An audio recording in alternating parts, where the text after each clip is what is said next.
우리 하나님께서는 완전한 인격을 소유하고 계신 분입니다. 우리가 보통 인격이다 그러면 사람한테 쓰는 말이라고 생각하는데, 여기서 인격이란 말은 사람 인자가 들어갔지만 지성과 감정과 의지를 지으신 그런 존재시라는 말씀입니다. 짐승들에게도 나름대로 지성이 있고 감정이 있고 의지가 있습니다. 그러나 그 대부분이 아주 본능에 거의 지배를 받기 때문에 우리는 짐승이 가진 것을 인격이라 그러지 않습니다. 사람도 그래서 자기 육신의 욕심을 이기지 못하고 막 그렇게 사는 사람을 뭐라 그럽니까? 짐승 같다고 욕을 하죠. 그러나 아무리 사람답게 사는 사람이라 할지라도 사람은 육신이 있기 때문에 그 지성과 감정과 의지가 그 환경의 지배를 받을 수밖에 없게 돼 있어서 그 인격은 절대로 완전한 것은 될 수 없습니다.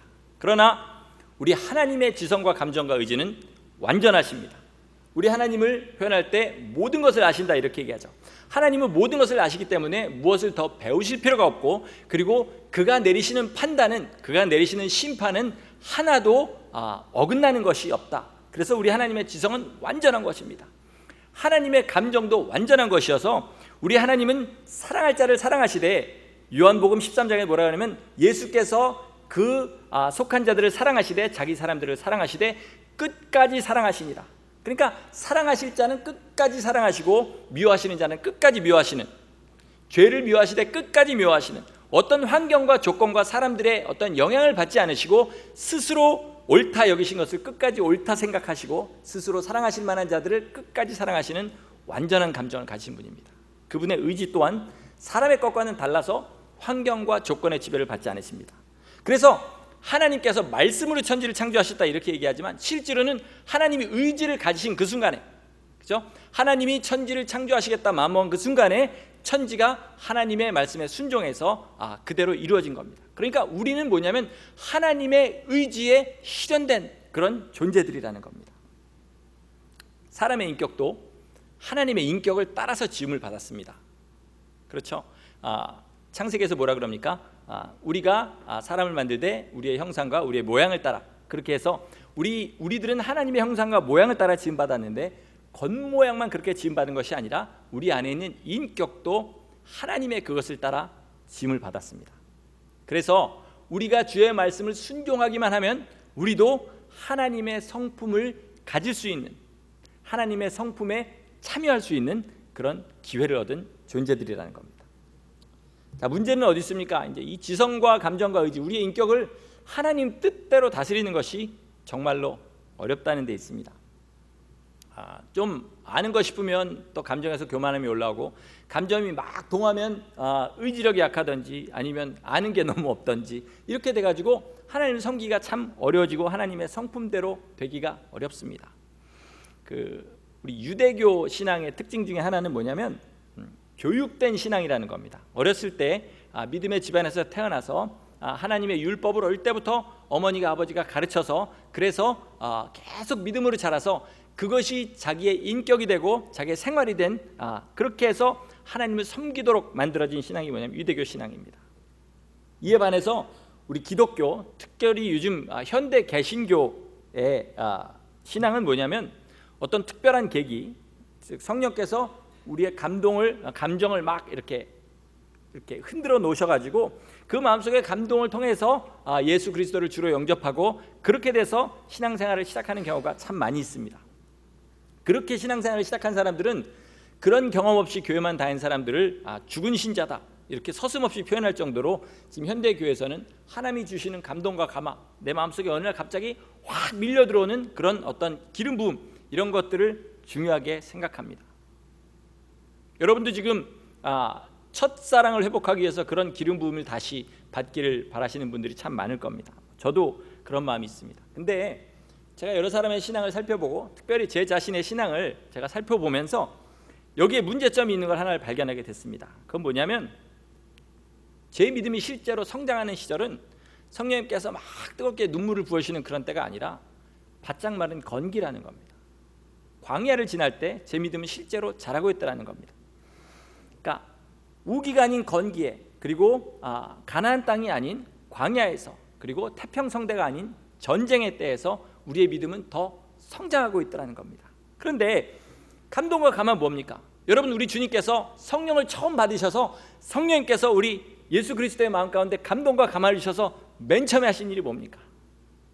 광야에 가서 40일 동안 금식하신 겁니다. 성령님의 감화 감동이라는 것은 우리를 광야로 몰아넣으시는 겁니다. 하나님께서 우리 마음에 강력한 감동을 주시고 감화를 주시고 하늘의 소망을 주시고 그리고 우리 인격을 새롭게 하셔서 어디에 들어가게 하시면 광야에 들어가게 하시는 겁니다. 그리고 영적인 싸움터에 들어가게 하시는 겁니다. 그리고 그 안에서 우리가 싸우고 그 광야를 지날 때 우리가 목마르고 더 이상 버틸 수 없을 때 또 주님께서 기름 부음을 허락하시고 또 우리 심령 가운데 감동과 감화를 허락하셔서 그렇게 우리의 신앙이 자라나고 있다는 겁니다. 1차 그 영적 대각성 운동 그 주역이 커네티컷에서 목회하시던 조나단 에드워드 목사님입니다.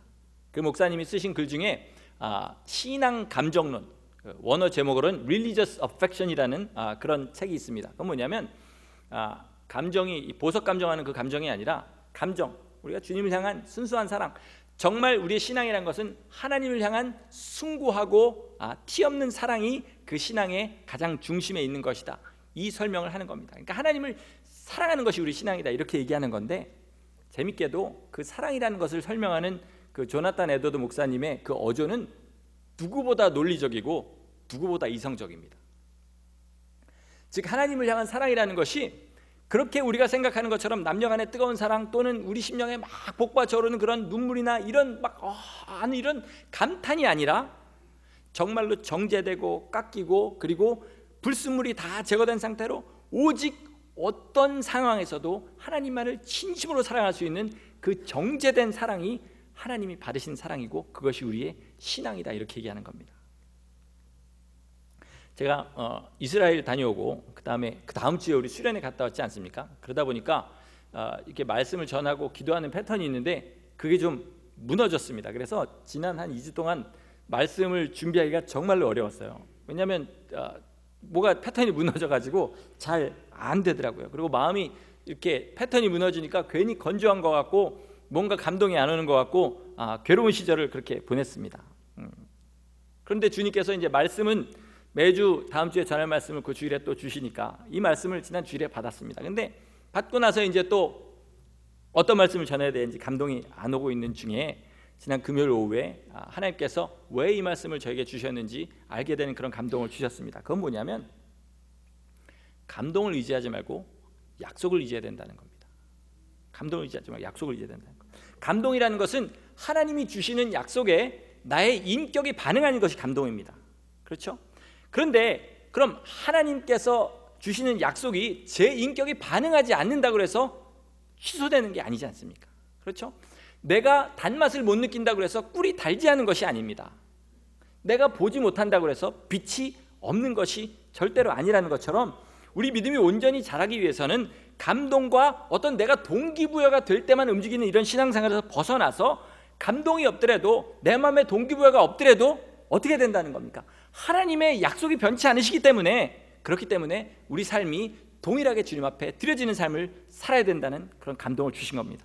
그런 감동이라고 또 얘기하네요. 그러니까 감동이 필요하지요. 그러나 말이 좀 이렇게 맞지 않더라도 여러분은 제가 하더라도 어로 받아들여서 아멘으로 화답하시기를 바랍니다.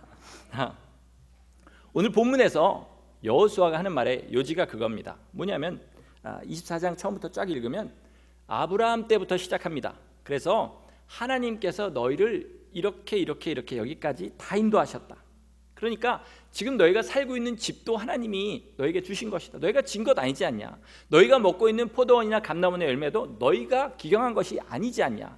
그러므로 앞으로 이런 것들을 위해서 세상과 타협하지 말고 너희는 오직 너희 하나님 여호와만 섬기면 그 나머지 삶은 하나님이 여지껏 너를 인도하신 대로 인도하실 것이다. 이 말이 여호수아의 요지인 겁니다. 자, 아까 말씀드린 것처럼 우리의 신앙은 광야를 지날 때 자랍니다. 이스라엘이 광야를 다 지나고 나서 하나님께서 무슨 명령을 하셔도 그대로 다 들을 정도로 그들이 훈련된 백성들이 되었습니다. 근데 그렇게 되기까지 이스라엘이 거친 그 세월을 보면 정말로 어려운 세월을 당했습니다. 애굽에서 노예로 그렇게 400년을 살았고, 그리고 10가지 재앙, 애굽에 내려진 10가지 재앙, 그리고 홍해가 갈라진 이적을 통해서 하나님의 구원의 기쁨을 맛봤습니다. 그렇게 성회만 건너면 다 되는 줄 알았더니 거기에서 또 하나님이 훈련하기 시작하는데, 이들은 모세가 십계명을 받으러 올라간 사이에, 계명을 받으러 올라간 사이에 금송아지를 만들기도 하고 또 물이 없다고 뭐 먹을 게 없다고 하나님 원망하기도 했다가 많은 사람이 그 죄로 인해서 죽는 그런 두려움도 맛봤습니다. 심지어 자기들 눈앞에서 땅이 입을 벌려서 사람들을 삼키는 것까지 봤습니다. 하나님 얼마나 두려웠을까요? 그리고 하나님께서 식양대로 지으라고 막으신 그 회막에 하나님의 거룩한 임재가 그 위엄으로 임하시는 걸, 빽빽한 구름과 빛으로 임하시는 걸 본 사람들입니다. 그들 마음속에 그 삶을 지나면서 하나님의 두려움, 하나님의 사랑하심, 그다음에 하나님의 이런 전능하심, 이런 것들을 다 맛보게 된 겁니다. 이 모든 사건들이요, 우리가 말하는 감동인 겁니다. 감동이라는 것이 꼭 기쁨을 준다거나 아니면 우리 나도 모르게, 내 마음 나도 모르게 눈물이 막 흐르는 이런 것만 감동인 것이 아니라 하나님 뜻대로 하지 않았다가 하나님께 얻어맞은 것도 감동입니다. 감동 아닙니까? 그것도 감동입니다. 여러분, 자기 잘못을 그렇게 깨닫고 돌이키고 이렇게 하게 되는 것, 그래서 하나님께서 우리를 강권적으로 역사하시는 것이 감동인데, 그 감동의 결과가 무엇이냐면 오늘 여호수아가 말하는 단순하게 주의 말씀을 순종하는 믿음까지 가야 된다는 겁니다. 하나님이 이렇게 하라 그러면 이쪽으로 하면 무조건 이쪽으로 가고, 두 번 생각하지 않고 하나님의 명령이 들릴 때 단순하게 순종하는 믿음을 주님께서 원하고 계시는 겁니다. 그럴 때 사람은 하나님의 인격에, 하나님의 성품에 참여하게 됩니다. 말씀을 한번 좀 펴보시겠습니다. 베드로후서 1장 말씀입니다. 베드로후서 1장 말씀. 자, 제가 4절부터 읽겠습니다. 이로써 그 보배롭고 지극히 큰 약속을 우리에게 주사 이 약속으로 말미암아 너희가 정욕 때문에 세상에서 썩어질 것을 피하여 신성한 성품에 참여하는 자가 되게 하려 하셨으니라. 그러므로 너희가 더욱 힘써 너희 믿음의 덕을, 덕의 지식을, 지식의 절제를, 절제의 인내를, 인내의 경건을, 경건의 형제우애를, 형제우애의 사랑을 더하라. 이런 것이 너희에게 있어 흡족한즉 너희로 우리 주 예수 그리스도를 알기에 게으르지 않고 열매 없는 자가 되지 않게 하려니와 이런 것들이 없는 자는 맹인이라. 멀리 보지 못하고 그의 옛 죄가 깨끗하게 된 것을 잊었느니라. 그러므로 형제들아, 더욱 힘써 너희 부르심과 택하심을 굳게 하라. 너희가 이것을 행한즉 언제든지 실족하지 아니하리라. 이같이 하면 우리 주 곧 구주 예수 그리스도의 영원한 나라에 들어감을 넉넉히 너희에게 주시리라. 신의 성품에 참여하는 것, 이게 개역 한글에는 신의 성품이라고 그러고 하나님의 성품이라고 그러죠. 여기서는 신성한 성품이라고 그러는데, 신의 성품에, 하나님의 성품에 참여하는 것은 우리 신앙생활의 선택사항이 아닙니다. 믿음의 경지가 어느 정도 올라간 다음에 그 다음에 생각해야 되는 것들이 아니라 우리 삶을 살아가면서 하나님의 인격, 하나님의 성품에 깊이 참여해야 된다는 겁니다. 자, 우리 육체는요, 마지막 주님 다시 오실 그때에 홀연히 변화합니다. 그건 이제 휴거고, 어떤 사람이라도 둘째 부활 때에는 다 영원히 살 몸을 입고 부활합니다. 그러나 그 영원히 살 몸이 어디에 가서 어떤 것을 받게 되느냐는 이 땅에 사는 동안에 우리의 성품을, 즉 우리의 영혼을 얼마만큼 주님과 가깝게 만드냐에 따라 달라지게 된다는 겁니다.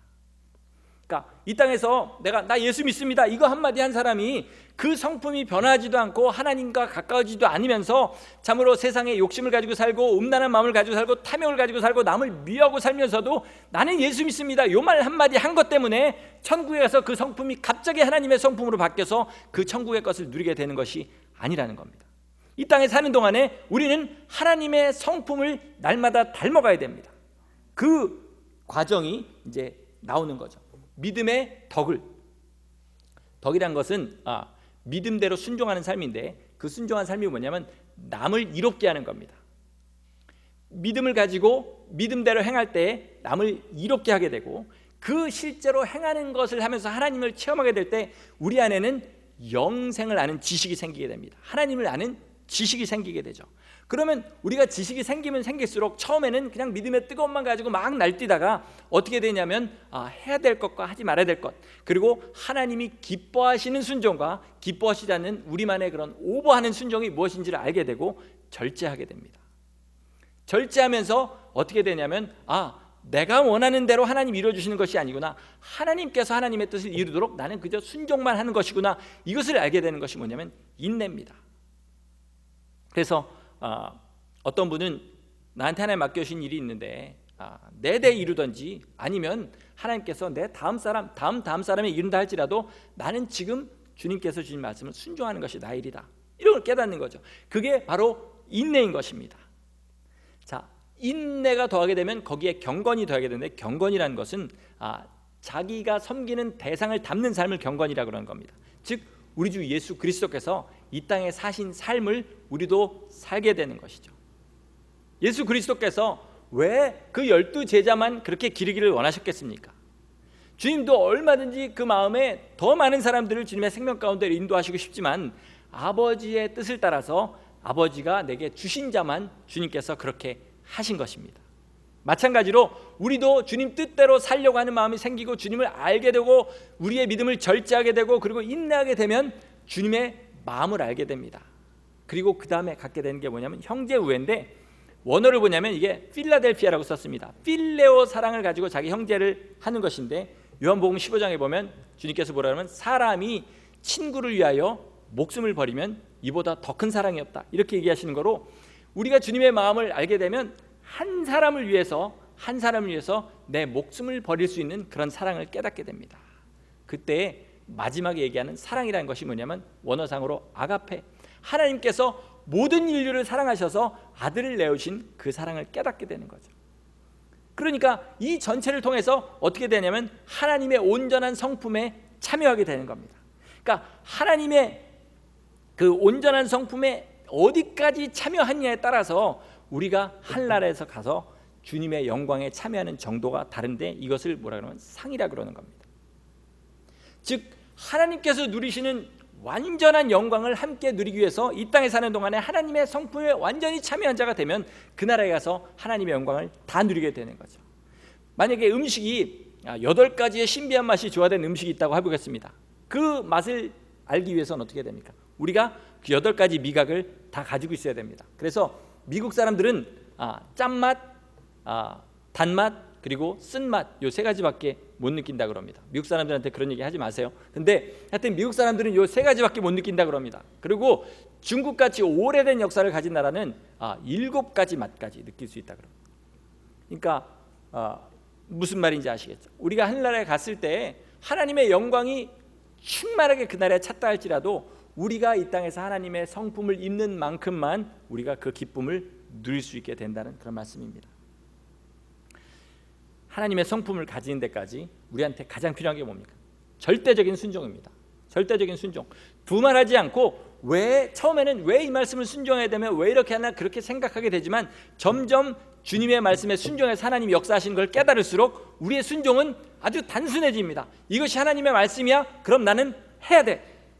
하나님의 말씀이 아니면 나는 하지 말아야 돼. 이렇게 되는 거죠.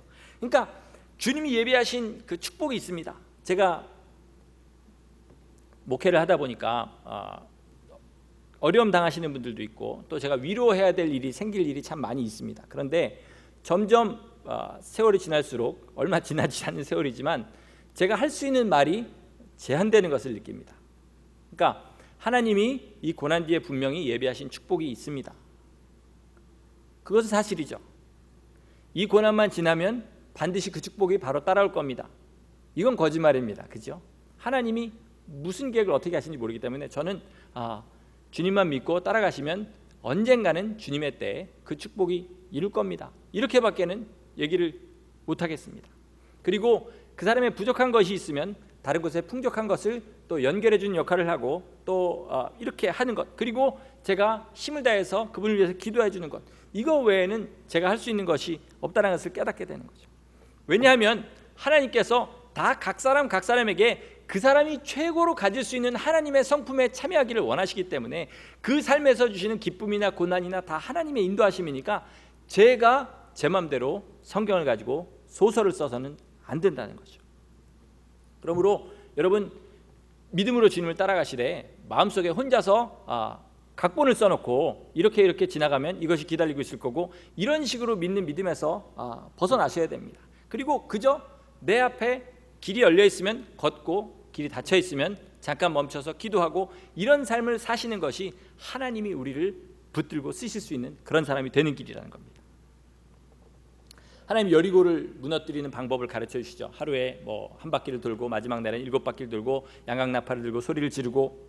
이 말을 들었을 때 이스라엘 백성들이 느끼는 감정 얼마나 제각각이었을까요? 이제 별걸 다 시키는구나. 예? 그렇게 생각하는 사람부터 여지껏 일해오신 하나님께서 도대체 이번에는 어떤 일을 하실까, 이런 기대로 나간 사람도 있을 거고, 그저 묵묵히 따라 나간 사람도 있었을 겁니다. 그러나 어떤 감정을 가졌건 어떤 감동을 받았건 간에 여리고가 무너진 것은 그들이 받은 감동 때문이 아니라 그들이 한 순종 때문이라는 사실 분명하게 아셔야 됩니다. 자, 또 돌짝밭 가시덤불에 떨어진 씨, 이 말을 할 때 주님께서 뭐라 그러신지 아십니까? 말씀을 받을 때 기쁨으로 즉시 받으나. 그러니까 이들은 말씀을 받을 때 자기들이 원하는 어떤 것을 보고 기쁨으로 그 말씀을 받은 겁니다. 그러나 세상에 환란이 올 때, 또는 그 뿌리가 깊지 못하고 그저 자기를 더 이상 만족시키지 못할 때 그것은 더 이상 열매를 맺지 못하는 거죠. 또 두 아들이 있는데 너 오늘 밭에 나가서 일 좀 해라 그랬더니 하나는 네 하겠습니다 그러고 또 하나는 싫어요 안 하겠습니다 그랬는데 내 한 자식은 나가서 일하지 않고 싫어요 한 사람은 일했다 그랬습니다. 누가 순종한 자냐? 그러니까 우리가 맨 처음에 말씀을 어떻게 받는지도 중요하지만 그것보다 더 중요한 것은 순종하는 것이라는 겁니다. 그 말씀을 순종하기 전까지는 그 말씀을 받은 것이 아니란 말씀을 주님께서 우리에게 계속하는 겁니다. 신앙생활을 하는데 옆에서 보면서 가장 답답한 사람은 뭐냐면 믿음 없이 교회만 왔다 갔다 하는 사람입니다. 저 사람 언제 예수 믿고 언제 변화할까, 이렇게 막 마음속에 막 천불이 일어나죠. 그런데 그런 사람도 있는가 하면 분명히 열심히 하는데 굉장히 불안한 사람이 있습니다. 옆에서 보기에. 어떤 사람이냐면 감동에 의지하는 사람입니다. 막 마음속에 감동이 일어날 땐 기쁨으로 막 하다가 그 감동이 사라지는 순간에 또 갑자기 얼음장처럼 변하는 그런 사람들. 왜냐하면 20년 동안 그런 교회에서 직분을 맡아가면서 신앙생활에서 많이 봤기 때문에.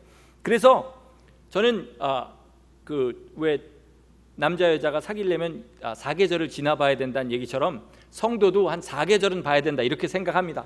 아무리 열심히 하더라도 저가 고난당할 때에 저 감동이 떨어질 때 어떻게 하는지를 봐야 정말로 하나님의 뜻대로 산 사람인지 이렇게 볼 수 있다. 그래서 마음속으로 아직 모른다, 아직 절대 모른다, 믿지 말자, 이런 생각을 하게 된다는 겁니다.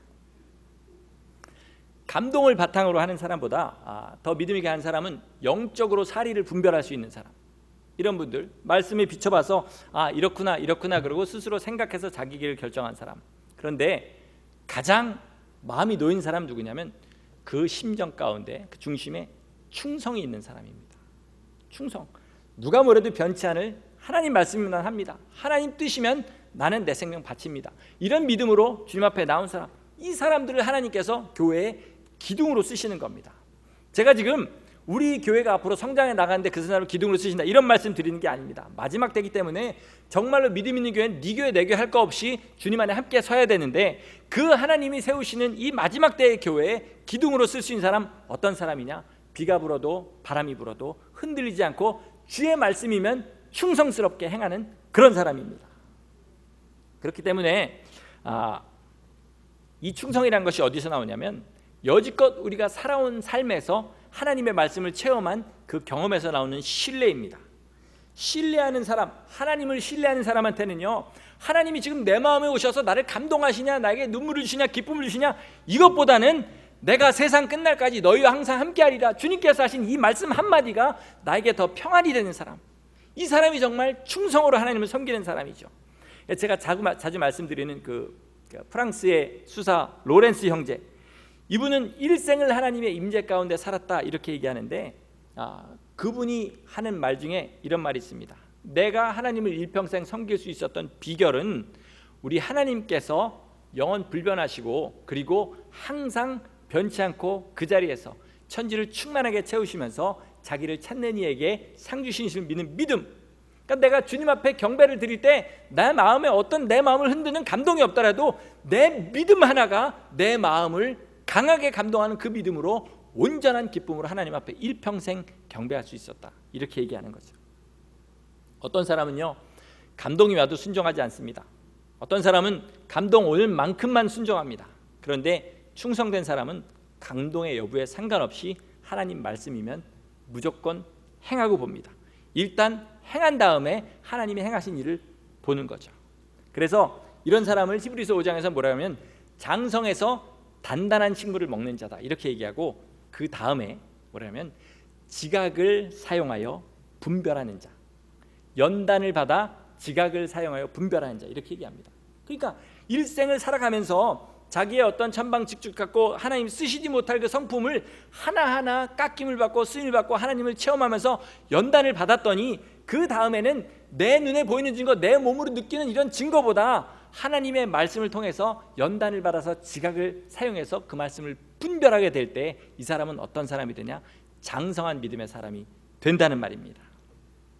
여러분, 우리 중에는 여호수아가 지금 하는 말을 다 알아들을 수 있을 만큼 충분한 경험을 쌓으신 분들이 많다고 저는 믿습니다. 문제는 뭐냐면 이제는 더 이상 내 마음의 감동, 그리고 예배 가운데 내가 그 주에 눈물을 흘렸냐 안 흘렸느냐, 또 그런 것들을 의지하는 것에서 벗어나서 그저 하나님 말씀이면 내 마음이 정말 모래 사막같이 건조하다 할지라도 그 말씀대로 사는 믿음을 가질 때 우리 믿음이 하나님이 기뻐하신 장성한 분량까지 성장하게 됩니다. 여러분, 여지껏 우리가 경험한 거 가지고도 하나님을 온전히 신뢰하지 못하면 하나님 우리를 어떻게 쓰시겠습니까? 이 마지막 때 우리가 어떻게 이 환난의 날을 이겨가면서 주님 앞에 영광을 돌리겠습니까? 여러분, 부디 주님의 약속 위에 굳게 서시길 예수 이름으로 축원합니다. 주님의 약속이 있으면 되는 겁니다. 여지껏 그거 충분히 체험했기 때문에 내 남은 날 동안 주님께서 아무런 감동도 주시지 않는다 할지라도 난 주님의 약속 믿고 따라가겠습니다. 그런 사람에게 주의 성령께서 길을 열어주시고 이 마지막 때에 쓰임받을 수 있는 사람이 되시게 하는 겁니다. 여러분, 우리 구원은 주님의 공로를 온전히 의지해야 받지만 온전한 순종이 바로 구원받았다는 증거입니다. 그렇지 않습니까? 내가 예수 그리스도의 보혈의 공로를 의지해서 하늘나라를 소망합니다. 그러면 그 증거는 주의 말씀이 떨어질 때 순종하는 것으로 나타나야 되는 겁니다. 주님의 말씀에 온전히 순종하시기 바랍니다.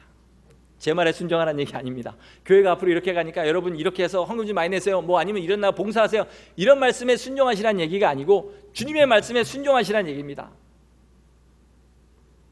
우리 교회가 주님 뜻대로 서는 데 있어서 이런 사람 한 사람 한 사람이 내 기둥을, 그리고 점점 커질 때마다 8기둥, 12기둥 이렇게 점점 기둥이 서갈 때 하나님이 기뻐하시는 역사를 이루는 마지막 때에 쓰신 교회가 될 줄 믿고 정말 그 길을 향해 달려가는 거룩한 성도들 되시기를 예수 이름으로 간절히 축원합니다.